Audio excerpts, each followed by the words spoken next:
Peter Johnson, RealAgriculture.com, at Wheat Pete, and we're back in the field with another one of our tillage video series. And finally we get to one that I'm going to have a little bit of fun with, because we're doing a lot less tillage here. And you know me, I'm Peter Notill. Here today with Dave Durham, he's the farm owner, and my good friend Al McCallum, McCallum Agronomic Services. He's probably the top agronomist in at least Elgin County for sure. He's the brains, the rest of us are the brawn. So Dave, we're here, it's a Great Plains Turbo Max. We're really tilling shallow and a little bit different soils here, because we're in Elgin County. We get into some really tough clays and some variable soil types. So why the Turbo Max? What brought you to that system? Well, I've tried various tillage methods in the past, and nothing is perfect, of course, but this seems to give me what I need in all types of soils. There's muck here, there's sand here, there's clay here, obviously, and this thing will do a job that we want done, which is very little ground movement in all of them. So what are you trying to do with it then? You go deep, you go shallow. How do you make it work? We go shallow. We're always shallow. Maintaining shallow depths, 2 inches maximum, is what we want. We want to leave ground cover like we have here, and we don't want depth. Yeah, so what you're really trying to do is just get that residue a little bit incorporated, a little bit in the soil. We're trying to open up the ground to give it a little chance to breathe, a little chance to warm up. Yep, right on. And so, fall versus spring, do you generally, is it a fall tool, is it a spring tool, do you do both? Where does it work? The only time we do fall tillage is when we till the wheat stubble. We don't do any fall tillage on soybean stubble, we don't do any fall tillage on corn stubble. So you're a no-till farmer most of the time, except after that lousy wheat crop, right? Absolutely. So Al, you've walked these fields, like what in terms of their soil biology and the ground feel, what's it feel like when you walk these fields? Yeah, so they have a nice open feel to them. Like they're not hard underfoot. Like they tend to be pretty mellow year round. It's never fluffy, but there's always kind of a firm, enough firmness there.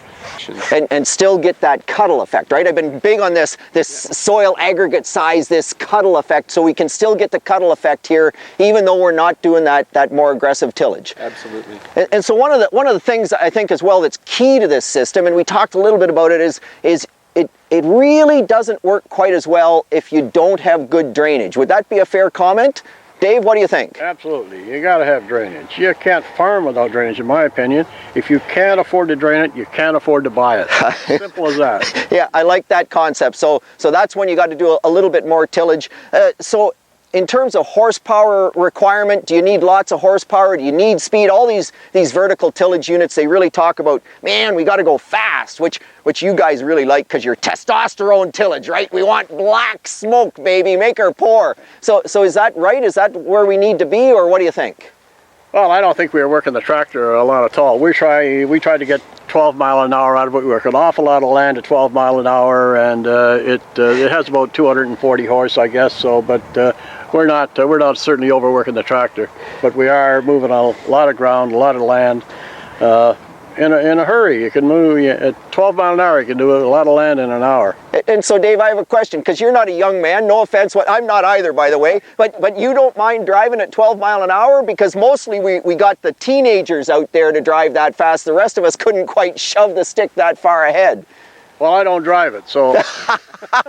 So we do have we always get the younger guys to drive it. I like that. But I have, and it's, 12 mile an hour is fun, Yeah, absolutely. So any limitations, any times where you've seen where you haven't been able to make this work in your experience? Well, the only time we've had a problem is in something like a oats stubble after burn down, or after some oats in the wheat stubble. Oat cover crop. Oat cover crop. We've had a problem with wrapping. Other than that, it's in any work we've done. Clover this high, we've had excellent results. It's amazing the difference in clover this high and oats that high. They don't seem to be that much tougher, and we get wrapping on the rollers. But other than that, it's worked beautifully for us. Yeah, cool. And I think, Al, that's from an oat cover crop standpoint, they were big oats, and how did you handle those? Well, for the ones that we got in soon enough, we were able to get through with this rig. For the ones that got up and headed, they were just too stringy and rough, and I hate to say we ran into some more aggressive tillage to handle those. Yeah, but isn't that a really interesting point in terms of let's talk a little bit, you know, just bring the cover crop thing in, because when we did get the oats small, this unit worked fine. When we get them big and stringy as a cover crop, then all of a sudden we're having some issues. So cover crops are great. Clover is wonderful. I love clover. It always works. But with the cover crop, we just have to manage it. I think that's where we're really at from that standpoint. So really cool stuff. I love this unit.